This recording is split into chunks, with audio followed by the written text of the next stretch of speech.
Quando estiver no ponto, o senhor diz: você acha que esse microfone aqui está melhor?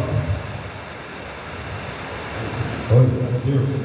Está melhor? Deixa eu ver. Glória a Deus.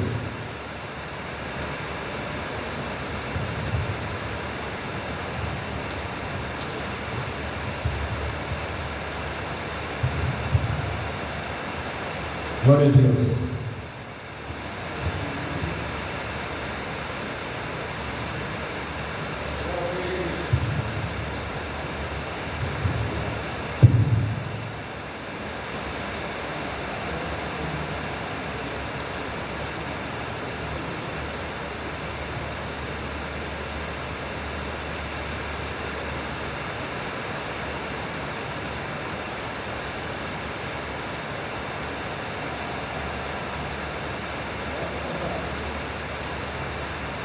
Quero aqui saudar a igreja do Senhor com a santa e gloriosa paz do Senhor. Quero agradecer ao nosso pastor, a nossa missionária Mandir, por essa oportunidade que está nos dando de criar um corpo de obreiros mais aperfeiçoados. Porque nós temos visto que as igrejas necessitam de alguém preparado para pregar a palavra.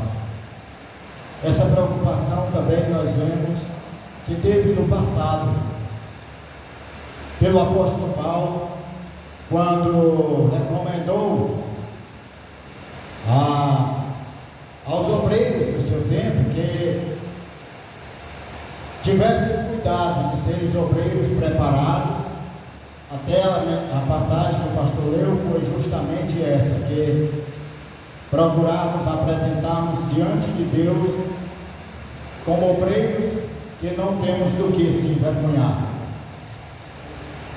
E para começar a nossa palavra de hoje, eu quero pedir que os irmãos abram suas Bíblias no livro de Romanos, no capítulo 12, versículo 2.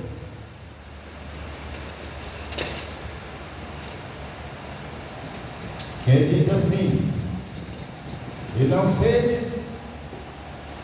sede conformado com este mundo, mas sede transformados pela renovação do vosso entendimento, para que experimenteis qual seja a boa, agradável e perfeita vontade de Deus.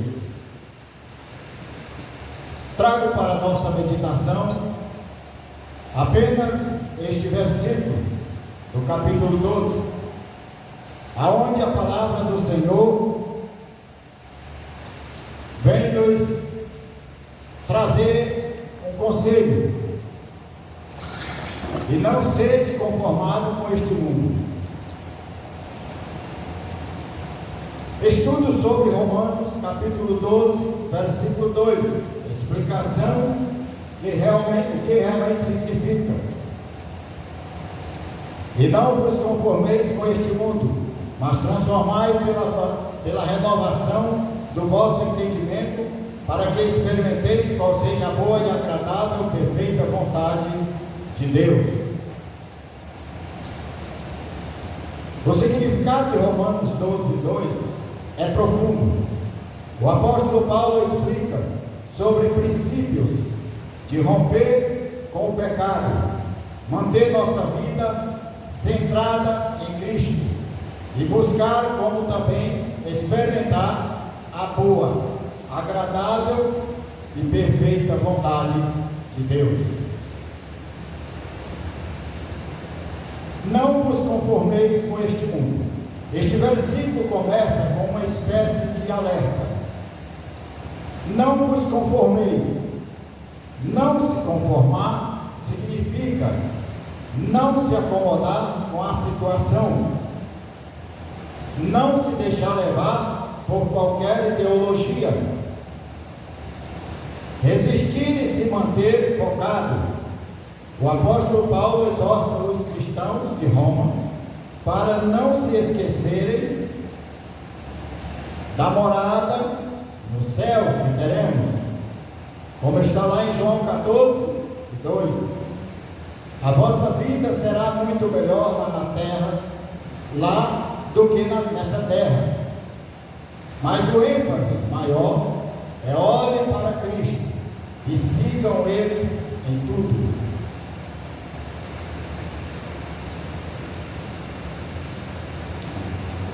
Paulo, em outras palavras, também quer dizer: aquele que se conforma perde a noção e perspectiva da esperança, da salvação e até mesmo o sacrifício de Jesus por todos. O alerta é que os cristãos vivem no mundo, mas não são do mundo. Os valores que o mundo preza não podem ser os valores de um cristão. Não vos conformeis com este mundo significa não entrar no esquema das conveniências, do relativismo, daquela ideia de se dar bem, passando por cima do outro. Os desejos pessoais são prioridades, ou seja, o eu primeiro em tudo. Infelizmente, muitas pessoas ligadas a esse mundo. Entretanto, se realmente queremos ser transformados pela renovação da nossa mente, experimentar a boa e agradável e perfeita vontade de Deus, não podemos ser e estar conformados com este tipo de sistema de mundo, que é totalmente corrompido e longe dos valores bíblicos.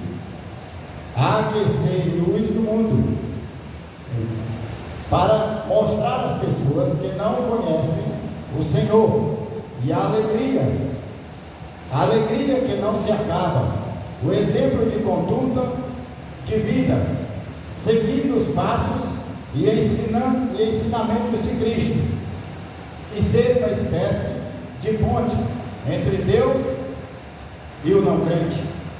Mas transformai-vos pela renovação da vossa mente. O significado da palavra transformação neste versículo é algo como metamorfose, tal igual o processo da lagarta em borboleta. Percebemos a importância que o apóstolo Paulo destaca aqui. Trata-se de uma mudança radical de maneira pensar e viver.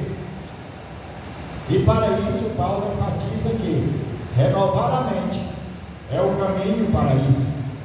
Vale lembrar que todo ser humano não crente tem uma maneira padronizada de pensar e viver, muito atrelada ao mundo, que falamos acima, logo está corrompido e precisa de ser renovado, ser restaurado, resgatado, para assim ter um padrão bíblico e pensamentos e conduta de vida.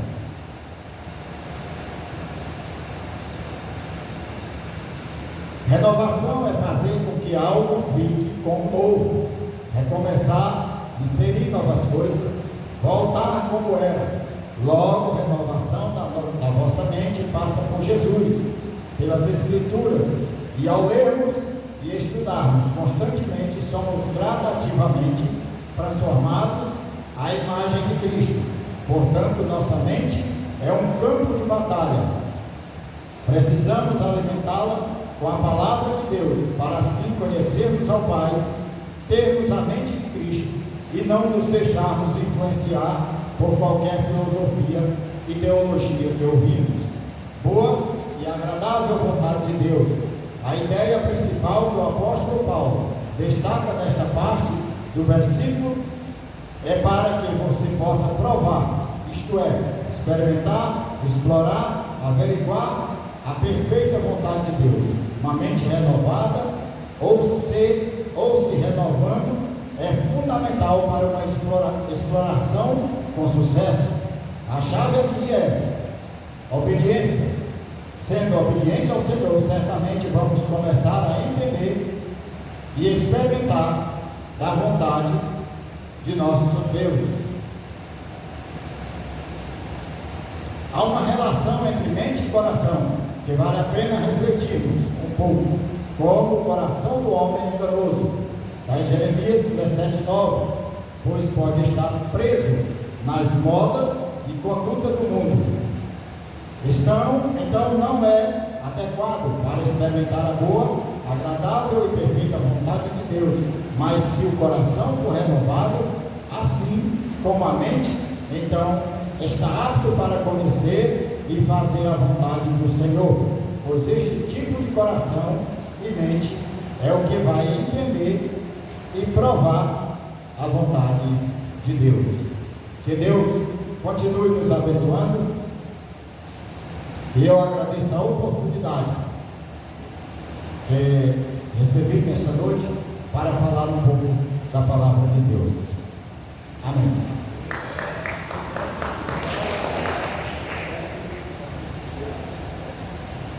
Sem demora, próximo.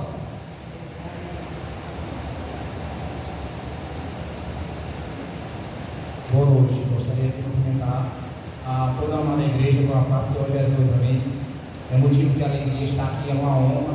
Queria agradecer em primeiro lugar a Deus, ao nosso pastor presidente do Campo Céu, pastor Freitas Melo, e à missionária de Melo, e toda a amada igreja, e também agradecer ao corpo de obreiros que está aqui ao meu lado. Deus abençoe cada um poderosamente. Meus amados irmãos, sem mais delongas, gostaríamos que meditássemos no livro muito conhecido da Bíblia Sagrada, o livro de Isaías. Isaías capítulo 53. Livro de Isaías capítulo 53, que diz: quem deu crédito à nossa pregação e a quem se manifestou o braço do Senhor? Porque foi subido como um renovo perante ele, e como raiz de uma terra seca. Não tinha beleza nem formosura, e olhando nós para ele, não havia boa aparência nele, para que o desejássemos. Era desprezado e o mais rejeitado entre os homens, homem de dores e experimentado nos trabalhos, e como onde tinham os homens escondiam o rosto, era desprezado, e não fizemos dele caso algum. Verdadeiramente, ele tomou sobre si as nossas enfermidades, e as nossas dores levou sobre si, e nós o reputávamos por aflito, ferido de Deus e oprimido. Mas ele foi ferido por causa das nossas transgressões, e moído por causa das nossas iniquidades. O castigo que nos traz a paz estava sobre ele, e pelas suas pisaduras fomos sarados. Todos nós andávamos desgarrados como ovelhas, cada um se desviava pelo seu caminho, mas o Senhor fez cair sobre ele a iniquidade de nós todos. Ele foi oprimido e afligido, mas não abriu a sua boca. Como um cordeiro foi levado ao matadouro, e como a ovelha muda perante os seus tosqueadores, assim ele não abriu a sua boca. Da opressão e do juízo foi tirado. E quem contará o tempo da sua vida? Porquanto foi cortado da terra dos viventes. Pela transgressão do meu povo ele foi atingido. E puseram a sua sepultura com os ímpios, e com o rico na sua morte, ainda que nunca cometeu injustiça, nem houve engano na sua boca. Todavia ao Senhor agradou moê-lo, fazendo-o enfermar. Quando a sua alma se puser por expiação do pecado, verá a sua posteridade, prolongará os seus dias, e o bom prazer do Senhor prosperará na sua mão. Ele verá o fruto do trabalho da sua alma, e ficará satisfeito com o seu conhecimento. O meu servo, o justo, justificará muitos, porque as iniquidades deles levará sobre si. Por isso lhe darei a parte de muitos, e com os poderosos repartirá ele o despojo, porquanto derramou a sua alma na morte, e foi contado com os transgressores. Mas ele levou sobre si o pecado de muitos, e intercedeu pelos transgressores. Eu estou falando da figura mais importante de todo o universo, que eu me emociono quando falo do nosso Senhor e Salvador Jesus Cristo. Foi através deste versículo aí, através do livro de Isaías 53, que eu mesmo, não sendo evangélico, eu já ouvi a palavra de Deus ministrada pelo pastor Silas Malafaia, né? Isso aí tocava no meu coração. E eu sempre tive um desejo de ser servo de Deus. Meus amados irmãos, eu nunca visitei a igreja católica, nunca fui católico. Meus pais me levavam quando eu era criança para a igreja evangélica. E eu creio que eu sempre tive a vontade de ser evangélico. No ano que eu nasci, meu pai ainda não era evangélico, né? E minha mãe estava grávida de mim, aproximadamente de 3 meses no ventre. E meu pai, ele procurava todo tipo de doutrina, de religião. Meu pai procurava. Um dia ele procurou um lar de macumba, né? E a macumbeira olhou para o ventre da minha mãe e disse: olha, seu Francisco, sua esposa está com um bicho crescendo no ventre dela. Se fosse no dia de hoje, seria um câncer. Tome logo a garrafada e mate logo esse bicho demoníaco. E aquela senhora, né, ficou amaldiçoando. E o meu pai disse: está repreendido em nome do Senhor Jesus. Eu não sou evangélico, mas a partir de hoje eu não vou mais procurar os seus trabalhos. E aí meu pai ficou decepcionado, né, com aquela senhora e disse o seguinte: se o meu filho nascer, porque só nascia mulheres, o primeiro filho foi mulher, o segundo foi abortado, o nome dele ia ser Edilson, o terceiro mulher e o quarto seria eu, né? E aí aquela senhora disse que eu era um bicho, que eu ia morrer, mas eu creio que eu já era um projeto de Deus. Então meu pai disse: se meu filho nascer, meu primeiro filho homem, o primogênito filho homem, eu vou ser evangélico, eu vou largar tudo, vou largar a bebedeira, os prostíbulos, e vou ser um servo de Deus. E aí então eu nasci para a glória de Deus, e meu pai se converteu, minha mãe, e eles não estão tão firmes como eu desejaria que eles estivessem firmes na presença do Senhor Jesus. Eles são aqueles crentes que quase não vão para a igreja, né? Mas eu oro por eles todos os dias. E para a glória de Deus, eu estou aqui para falar deste testemunho e dizer a vocês, meus amados irmãos, que o nosso Senhor Jesus Cristo, Ele é igual o ar que nós respiramos. Todos nós precisamos do ar para respirarmos. A gente não vê o ar que respiramos, mas a gente sente. Do mesmo jeito, é o nosso Senhor e Salvador Jesus Cristo. A gente não vê Ele com os nossos olhos humanos, porque é pela fé que nós sentimos que o nosso Deus existe, e que Ele entregou seu único Filho Jesus Cristo para morrer pelos nossos pecados, para morrer pelo meu pecado e pelo seu pecado. Então, é muito maravilhoso, é gratificante falar de Jesus Cristo.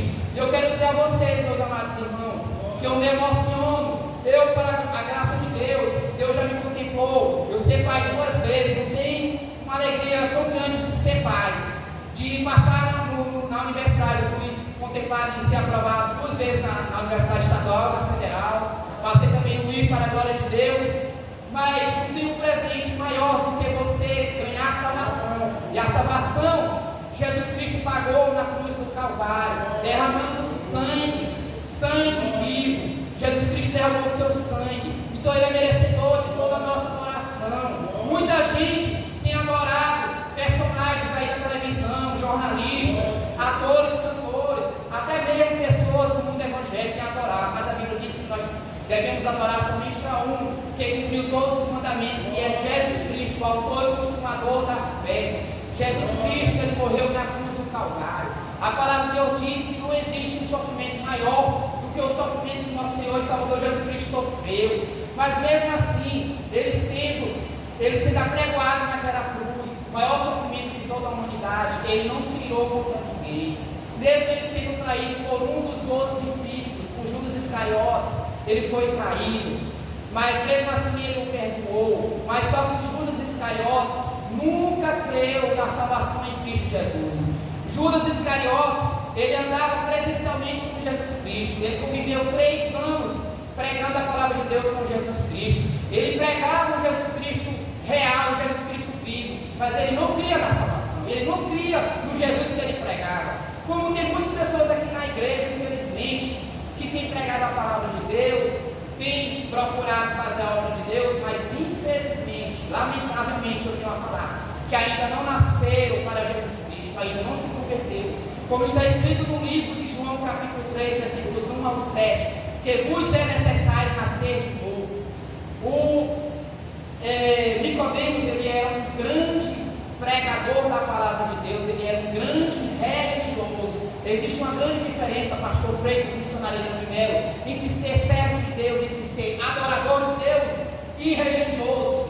Religioso, você vai ter fanatismo, você vai ficar discutindo com outras pessoas, você vai ficar brigando por causa da religião. É como existe o fanatismo pela política, pelo futebol. Existe também um fanatismo na religiosidade. Então nós não devemos ser religiosos, porque a religião não salva ninguém. Só existe um Salvador aqui na terra, Jesus Cristo. Então nós não devemos ser religiosos, nós temos que ser servos do Senhor Jesus. Nós temos que nascer de novo, mas é nascer da água e do Espírito. Nicodemos, ele conhecia a palavra de Deus de Gênesis a Apocalipse. Assim como também o apóstolo Paulo, antes de ser denominado Paulo, ele era Saulo, que significa o maior. Saulo, ele era um grande religioso. Eu não quero aqui julgar Saulo. Eu acredito que tudo que ele fazia, ele praticava pela religiosidade, pela crença que ele cria. Mas a partir do momento que Saulo teve um grande encontro com o nosso Senhor e Salvador Jesus Cristo, ele nasceu de novo. Ele nasceu de novo, nasceu da água e do Espírito. Nascer da água é nascer para a palavra de Deus, como está escrito no livro de João 8,32: conhecereis a verdade, e a verdade vos libertará. A verdade é a palavra de Deus, a verdade é a Bíblia Sagrada. É através da Bíblia Sagrada que Deus se revela para o ser humano. É muito bom a gente estudar livros escritos por vários teólogos. Seu tempo acabou. Certo, mas do que um livro mais importante do que a palavra de Deus. Então, meus amados, leia a palavra de Deus e creia no Senhor Jesus. Não somente leia a palavra de Deus, mas obedeça a palavra de Deus e aceite verdadeiramente Jesus Cristo como seu único, suficiente, exclusivo Salvador de sua vida. E arrependa dos seus pecados e abandone Deus, porque só existe verdadeiro arrependimento se abandonar, confessar seus pecados e abandoná-los. Eu agradeço pela rica oportunidade. Que Deus abençoe cada um poderosamente em nome de Jesus. Amém. Quer saber quanto tempo você passou? Você quer? 32 segundos e 65. 10 minutos e 32. Quase. Parabéns. Senhor, sequência é o senhor mesmo. Não adianta fugir não, senhor.